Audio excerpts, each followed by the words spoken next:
Have you ever heard a piece of music that seems to embody a national feeling? Well, Adolphus Hailstork's three spirituals for orchestra certainly fit that category. Hailstork, an American composer, wrote this collection in 2005, at which points he had over 40 years of experience writing for large-scale orchestras and choruses, and also many individual instruments, where he sharpened his skills for writing. So even though this work comes in at relatively short, only 8 minutes, it packs a punch in terms of his individual composition expertise and also the cultural traditions that seeped into his life. For example, call and response. The first spiritual, Every Time I Feel the Spirit, is set immediately in a call and response form.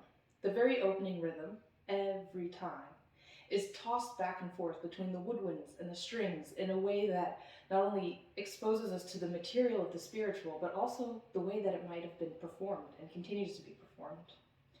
The second movement, by contrast, features the work or the melody of the spiritual in its entirety.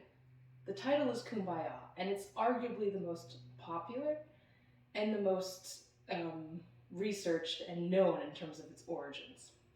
Kumbaya comes from the Gullah region, which spans from southern North Carolina right on down through northern Florida.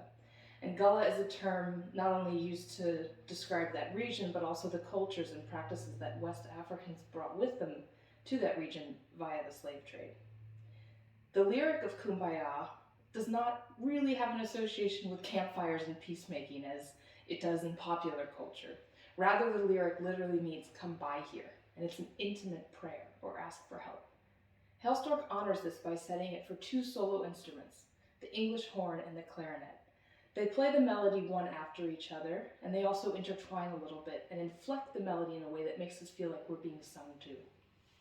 And underneath there's an accompaniment or backing music, if you will, of soft string sounds with a bluesy harmony that's delightful. Finally, we come to the last spiritual, O Freedom. If you look this one up on Spotify, you'd find a lot of renditions that are solemn in nature and broad. It makes sense, given the main lyric is, before I'd be a slave, I'd be buried in my grave. Hailstork honors this by writing many a big brass chorale that come in, especially at the end. But we also get a lot of fun. At the beginning, Hailstork writes zippy lines that call to mind fiddle music, ragtime, jazz, other American traditions. And it could be a nod to the fact that the spiritual was used heavily in the civil rights era as a driver of positive change. So all in all, this work gives us a chance to reflect on the dark past of the spiritual and also to celebrate them.